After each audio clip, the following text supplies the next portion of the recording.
Hello tout le monde, c'est Miss Violette. Je vous souhaite la bienvenue sur ma troisième vidéo. Dans celle-là, j'avais envie de vous parler un petit peu des esprits errants que j'entends dans le sens où il y a plusieurs catégories. J'aurais voulu vous les expliquer. Après, j'y connais pas grand-chose. Je me suis un peu renseignée sur Internet aussi. Mais j'aimerais que vous écriviez des commentaires ou que vous mettiez des likes ou vous partagez ma vidéo pour pouvoir aussi trouver des réponses à mes questions. Je voulais vous présenter les trois types d'esprits qu'il y a, je vais pas dire dans le monde, mais en général quoi. Il y a les esprits bénéfiques, donc eux ils reviennent de la lumière et ils prennent contact avec les vivants parce qu'ils ont des craintes et ils ont peur que les personnes qu'ils aimaient quand ils étaient vivants, il leur arrive quelque chose. Eux, ils sont totalement inoffensifs. Moi, je pense que dans les esprits qui m'infiltrent, j'en ai aucun qui est comme ça. Je pense pas qu'il y en ait un d'entre eux qui soit revenu et qui s'inquiète pour sa famille. En tout cas, il m'en a jamais parlé.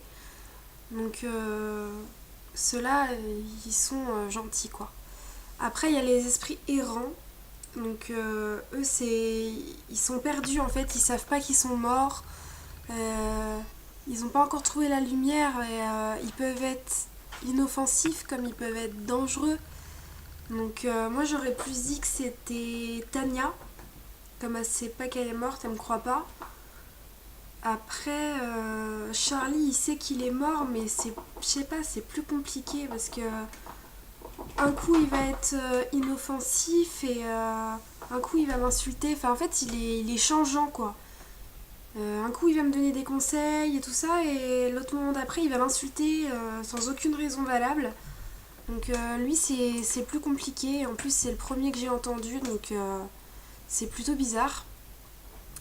Après, il y a aussi Lily et Rose, je pense, qui sont des esprits errants, dans le sens où elles sont complètement perdues et elles me disent qu'elles retournent dans leur école en fait et que personne ne les voit, personne ne les entend.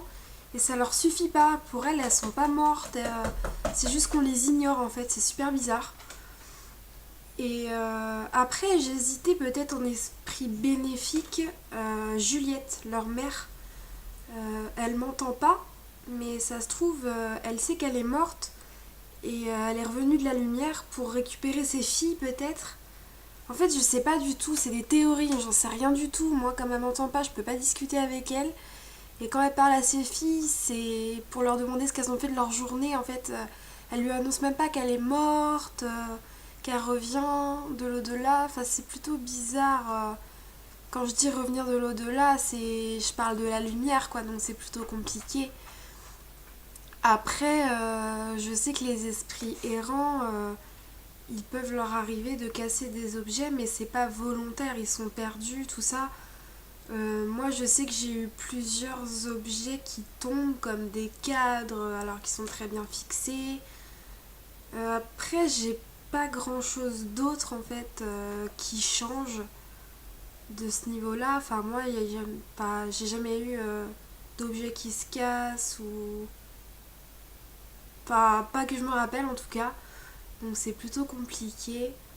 Euh, je sais qu'ils comprennent pas ce qui leur arrive, qui savent pas comment doser leur force, ils ont l'impression que tout le monde les rejette, c'est qu'en fait les vivants les voient pas, c'est normal. Et ce qui peut les rendre légèrement agressifs, c'est que si on les écoute pas, ça peut les énerver quoi. Moi je sais que Tania, si je l'écoute pas, elle va très vite péter un plomb quoi.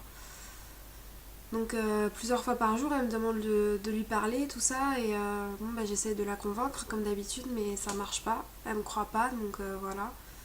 Et je sais qu'ils sont pas méchants pour être méchants, quoi. Ils sont attachés souvent à des lieux, des objets ou même des personnes. C'est pour ça que ils sont pas malveillants pour autant, quoi. Ils sont. Je sais pas, en fait, je pense qu'ils sont perdus et du coup, ils savent pas comment réagir. Ils savent pas où ils sont, ils ont l'impression que tout le monde les ignore et qu'ils arrivent pas à être compris, en fait. mais c'est souvent des personnes angoissées. Enfin, en tout cas, Tania, je sais qu'elle est angoissée, Lily aussi. Après, Rose, elle a pas du tout le même tempérament et le même caractère, donc je pense aussi que ça dépend de chaque personnalité des esprits qu'ils ont et qu'ils ont été, quoi. Après, je sais qu'il existe les esprits maléfiques. Donc, comme le nom l'indique, ça vient du mot enfer. Donc, s'il y en a un, hein, ça, voilà, on peut pas le savoir non plus. Donc, eux, ils sont mauvais et ils cherchent souvent des vivants à qui s'accrocher. Donc là, je pense tout de suite, immédiatement à Lorraine. Et en fait, donc comme je vous l'ai déjà expliqué, elle me pompe mon énergie et elle s'en sert afin de gagner en puissance. Donc après, j'ai lu sur internet qu'on pouvait les rencontrer souvent dans les séances de spiritisme non professionnelles. Donc je pense que vous connaissez tous le Ouija, qu'il faut surtout pas essayer. Après, moi je sais que quand j'étais plus jeune, j'ai pratiqué pas mal de magie blanche et de magie rouge. Donc la magie rouge c'est amour et amitié pour ceux qui ne le savent pas. Et aussi j'ai pratiqué pas mal de pendules.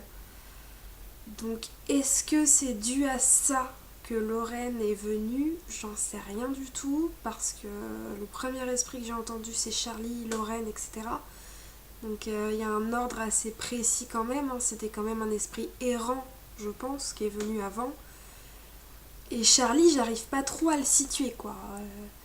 Il me demande rien, il veut pas aller dans l'au-delà, clairement pour lui c'est l'enfer, il veut pas y aller.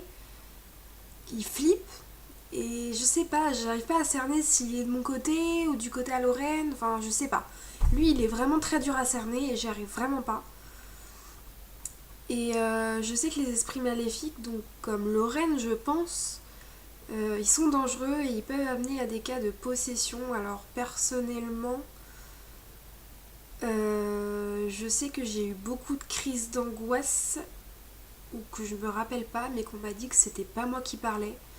Alors est-ce que j'étais possédée? Est-ce que j'étais complètement paniquée? J'en sais rien du tout. J'ai trop de questions. Je, je me demande si je devrais pas aller voir une autre médium et lui demander de l'aide, quoi, parce que moi j'y connais rien et est-ce qu'elle pourrait m'apporter des réponses ou des solutions, des conseils? Est-ce qu'elle verrait ou entendrait également les esprits qui sont autour de moi, qui m'infiltrent, quoi, qui me hantent? Est-ce que elle-même, elle pourrait peut-être les faire partir? J'en sais rien du tout. C'est tout ce que je voulais te dire dans cette vidéo. Une dernière chose, le week-end dernier, je suis allée chez ma grand-mère, j'avais envie de vous le raconter. Et en fait, mon grand-père est mort depuis 6-7 ans, je sais plus. Et ma grand-mère n'arrive pas à faire le deuil. Et quand je suis allée chez elle, je sentais la présence de mon grand-père. J'ai essayé de lui parler, de le voir ou quoi que ce soit. Mais je l'ai pas vu, je l'ai pas entendu, donc c'est vrai que ça m'a fait un peu chier, mais bon voilà, c'est pas moi qui choisis. Et en fait, Lorraine m'a passé un message en me disant que je devais écrire une lettre de la part de mon grand-père pour ma grand-mère. Au début, j'ai écrit une farce parce que je me suis dit, bon, Lorraine, voilà, elle est là pour me pourrir la vie, ça lui ressemble pas de m'aider, quoi. Et elle a insisté en disant que mon grand-père ne voulait pas que je le voie, de peur que je flippe, quoi. Mais sauf que moi, je sais que ça me ferait extrêmement plaisir de le voir ou de l'entendre, quoi, il me manque énormément.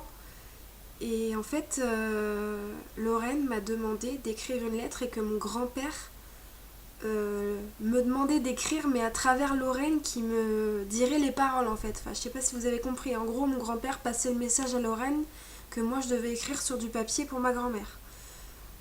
Et en gros, mon grand-père il a demandé à ma grand-mère de prendre soin de sa santé, de changer de maison parce qu'elle était trop grande et qu'elle devait se séparer des objets qui lui appartenaient, que c'est pas en faisant le deuil qu'il oublierait l'amour qu'ils avaient ensemble, quoi. Ça reste des souvenirs, quoi.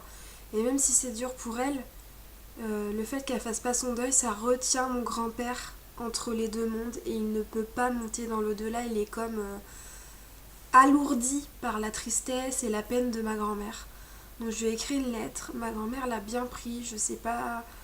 ce qu'elle va faire, si elle va réussir à faire son deuil ou quoi. Je pense que ça doit être très compliqué. Et voilà, j'avais envie de partager ça avec vous. Donc vous aussi, si vous avez eu un peu ce genre d'expérience, ou même quand vous étiez plus jeune, est-ce que vous avez aperçu des choses, peut-être que vous auriez pas dû voir, des personnes qui devraient pas être là, qui n'étaient pas de ce monde, n'hésitez pas à en parler avec moi. Peut-être que j'aurai des réponses ou peut-être qu'on pourrait faire des échanges entre nous. N'hésitez pas à mettre des commentaires, à mettre des likes et aussi surtout à partager toutes mes vidéos pour qu'elles soient vues le plus possible et que j'ai des réponses s'il vous plaît. Merci beaucoup, c'était Miss Violette, au revoir.